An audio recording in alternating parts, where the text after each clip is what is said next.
Okay, so let's talk about our second topic, which is share of requirements. So what is share of requirements? Share of requirements also known as share of wallet. So this is another name for it, share of wallet. और in fact मैंने ज़्यादा commonly जो है वो ये share of wallet का term सुना है. Share of requirement जो है वो इतना common है नहीं, ठीक है. So याद रखें share of wallet and share of requirements, they are both one and the same concepts. It is calculated solely among buyers of a specific brand. अब देखें यहाँ पर scope जो है वो define हो गया है कि जी यहाँ पर scope क्या है आपका, it's your own customers. यहाँ पर किसी और customer की बात नहीं हो रही. Within this group, it represents the percentage of purchasers within the relevant category accounted for by the brand in question. ठीक है, क्या मतलब बनता है इसका? मतलब ये है कि जी यहाँ पर बेसिकली आपने अगर फॉर्मूले को ही देख लें कि आपके ब्रांड की परचेजेस कितनी थी, ठीक है, और आपके ही ब्रांड के जो बायर्स थे, ठीक है, याद रखिए डॉलर परचेजेस की बात हो रही है, वहाँ वापस हम बेसिकली डॉलर्स पर आ गए. सो आप ही के ब्रांड की कितनी परचेजेस थी और आप ही के जितने लोगों ने, जितने कंज्यूमर्स ने ये परचेजिंग की है, ठीक है, उसमें से आपके जो ब्रांड बायर्स थे उन्होंने टोटल इस कैटेगरी में अब कितनी परचेज की है ना. और याद रखें ये टोटल कैटेगरी का क्या मतलब बनता है, ठीक है. ये टोटल कैटेगरी जो है, यहाँ पर टोटल कैटेगरी से जो मुराद है, जो मतलब है वो ये बनता है कि वो जो एक रिक्वायरमेंट है वो मार्केट में जितनी भी कंपनीज फुलफिल कर रही हैं उस कैटेगरी में, उसमें बेसिकली उन तमाम लोगों को आप देखते हैं. सो फॉर एग्जांपल ये एक अच्छा बेसिक एग्जिबिट है, यहाँ से आपको समझ आ जानी चाहिए. सो प्राइमरीली मैं अगर यहाँ पर देखूँ तो मुझे लगता है कि यहाँ पर 3 मेन कंपनीज हैं, ठीक है. एक आपके पास ये यूनिलीवर आ रहा है, दूसरा मेरे ख्याल में से ये सारा का सारा जो है ये प्रॉक्टर एंड गैम्बल है. So this is UL Unilever, this is P&G and this is 3M.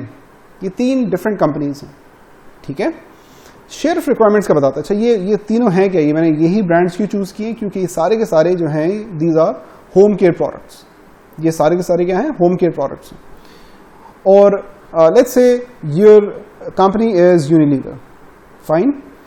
सो यहां पर बेसिकली जब आप यूनिलीवर की सेल्स को इन होम केयर, ठीक है, यूनिलीवर की सेल्स इन होम केयर को आप कंपेयर करते हैं with all the sales in home care, तो सिंपली आपको शेयर ऑफ रिक्वायरमेंट्स मिल जाता है. मीनिंग यहां पर रिक्वायरमेंट क्या है? होम केयर, ठीक है. आपका ब्रांड कौन सा है? यूनिलीवर. और आप ये देखते हैं कि जी ये जो एक खास रिक्वायरमेंट है लेट्स से होम केयर, उसमें यूनिलीवर जो है वो बेसिकली उसका क्या शेयर है, वो कितनी बेसिकली इस रिक्वायरमेंट को फुलफिल कर रहा है. लेकिन इसमें एक और इंपॉर्टेंट बात है, ठीक है. जब आप देखते हैं कि ये टोटल रिक्वायरमेंट जो है वो कितनी है, तो याद रखें अगर आप फॉर्मूले पर वापस आ जाएं तो ये डिनोमिनेटर में जो आप कंपैरिजन कर रहे हैं, ये तो देखें डेफिनेटली ये तो आपकी सेल्स हैं, आपके कस्टमर्स हैं, ठीक है.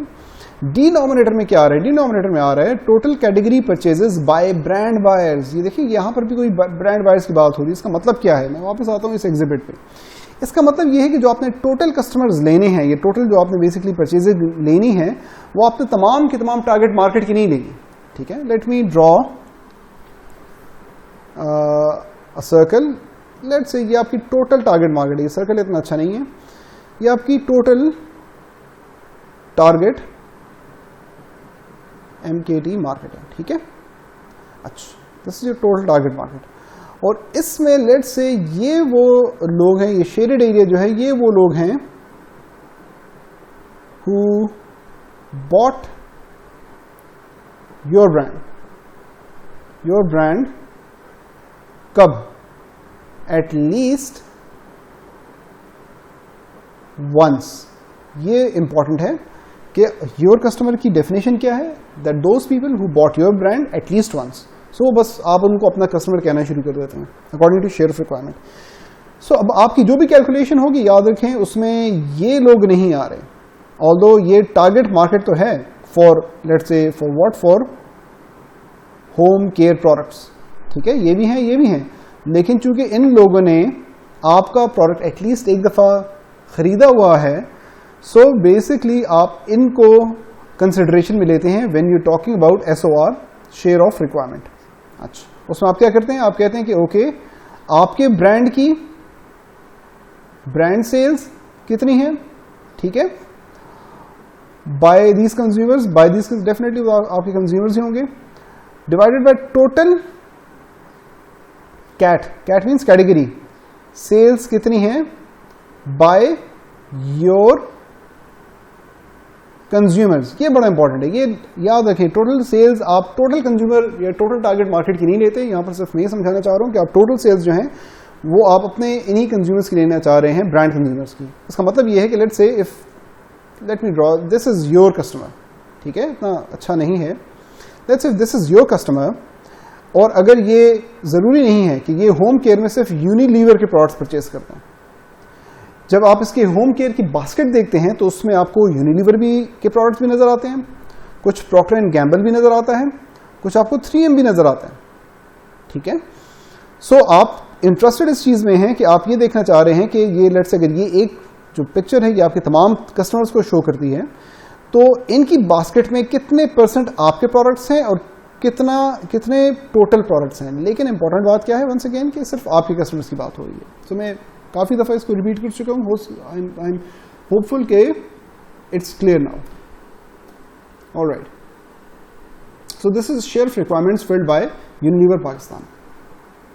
Alright, so in your opinion what does share of requirements signifies.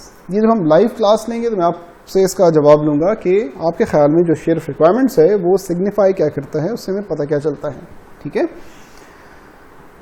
Alright, in fact जवाब यहाँ पर आपको मिल जाएगा, but you should pause here and you should basically think about it for just maybe 30 seconds के इससे आपको एक्चुअली क्या पता चलेगा। So many marketers use share of requirements as a key measure of loyalty. Yes, चलिए इस पे हम बात कर लेंगे कि वाई लॉयल्टी की बात होती है, ठीक है। आगे चलते हैं, लेट्स स्किप इट। सो एक एग्जाम्पल देखते हैं। In a given month the unit purchases of Aloha brand screen ran 1 million bottles. So this is brand, let's say this is your brand sunscreen ran 1 million bottles. Ran 1 million bottles का मतलब ये sold 1 million bottles.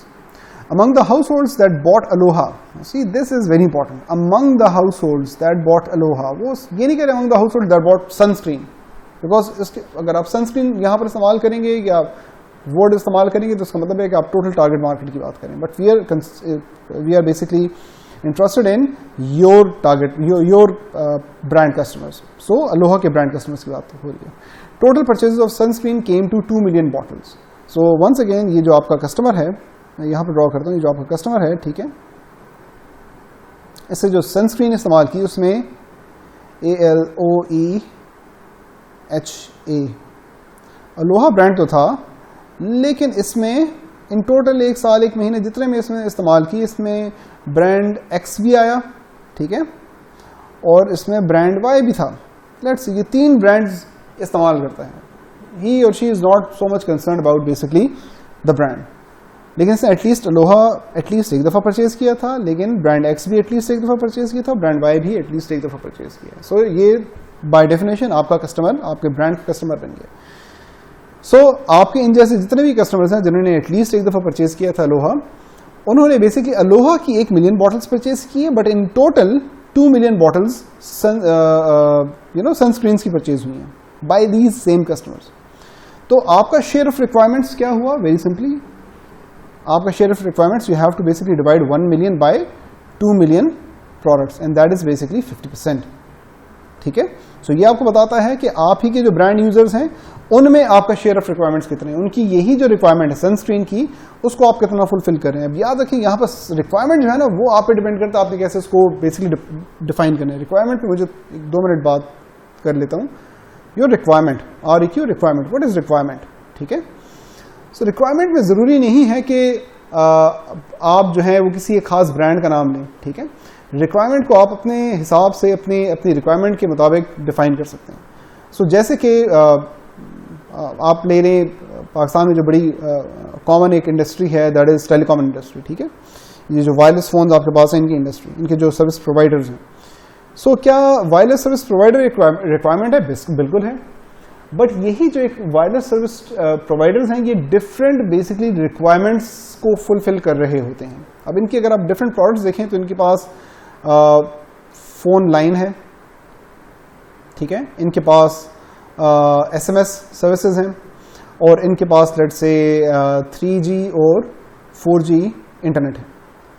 अगर आप 4 lines में देखें तो phone lines में जो ये जितने भी बेसिकली ब्रांड्स हैं, वायरलेस फ़ोन्स के ब्रांड्स हैं, ये compete करते हैं विद PTCL, ठीक है, and other broadband service providers, जिसमें आपके पास लेट से स्टॉर्म फाइबर आ जाता है, ठीक है, जिसमें आपके पास नयाटेल आ जाता है, NT नयाटेल आ जाता है। शॉर्ट फॉर्म्स लिख रहा हूँ बिकॉज यहाँ पर टाइपिंग या जो राइटिंग है थोड़ी सी डिफिकल्ट है।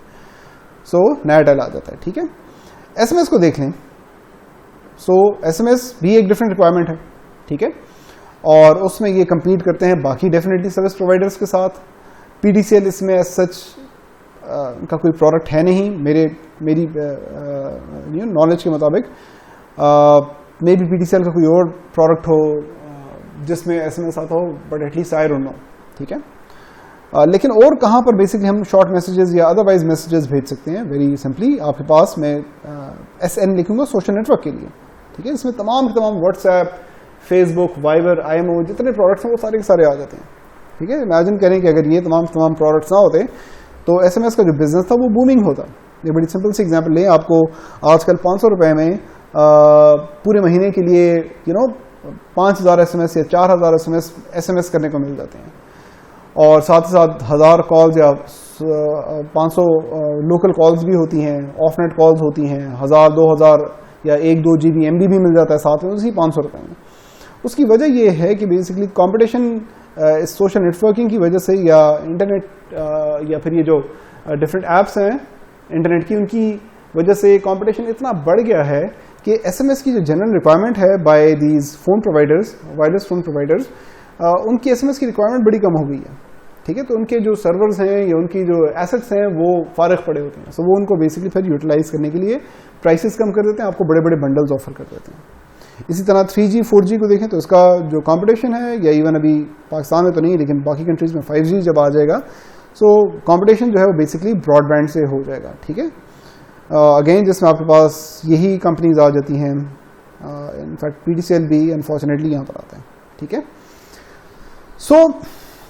सो रिक्वायरमेंट्स जो है वो बड़ी डिफरेंट किस्म की होती हैं। सो आप ये नहीं कह सकते कि जी जोंग जो है बस वो एक रिक्वायरमेंट है। नो, जोंग जो है वो डिफरेंट किस्म की रिक्वायरमेंट्स को फुलफिल कर रहा है, और आप बेसिकली अपनी रिक्वायरमेंट्स को फिर डिफाइन करते हैं for share of requirements. Calculating share of requirements in terms of units में पोज सम प्रॉब्लम्स, इसको हम लाइव क्लास में डिस्कस कर लेंगे, ठीक है। अक्सर इसको रेवेन्यू में कंप्यूट किया जाता है। एक और जो शेयर ऑफ रिक्वायरमेंट से मिलता जुलता कॉन्सेप्ट है उसको हम कहते हैं सोल यूजेज, ठीक है। What is sole uses? So sole uses का अगर आपने परसेंटेज मालूम करना है, so you take customers who buy only the brand in question. See, अब सोल यूजेज में सिर्फ ये हो रहा है कि आपने जो ब्रांड यूजर्स की जो डेफिनेशन है वो चेंज कर दी। अभी पहले जब मैं आपको ब्रांड यूजर्स की डेफिनेशन बता रहा था वो क्या थी, वो ये थी कि इन्होंने एटलीस्ट एक बार आपका प्रोडक्ट परचेज किया है। सोल यूजेज में ब्रांड यूजर की डेफिनेशन ये है कि वो सिर्फ आपका ब्रांड परचेज करते हैं और किसी का ब्रांड परचेज नहीं करते, ठीक है। And you divide that by total brand customers, ठीक है, कि आपके जो टोटल ब्रांड के जो कस्टमर्स हैं जो आप ही का ब्रांड बेसिकली परचेज करते हैं, उनसे बेसिकली आप उनको डिवाइड कर देते हैं और आपके पास एक्चुअली शेयर ऑफ रिक्वायरमेंट्स आ जाते हैं। सो यहाँ पर थोड़ा सा ज़्यादा आपको एक कंडेंस्ड शेयर ऑफ रिक्वायरमेंट्स मिल जाता है जिसको आप सोल यूजेज कह देते हैं, ठीक है, बिकॉज यहाँ पर सिर्फ और सिर्फ आपके ब्रांड के यूजर्स की बात हो रही होती है।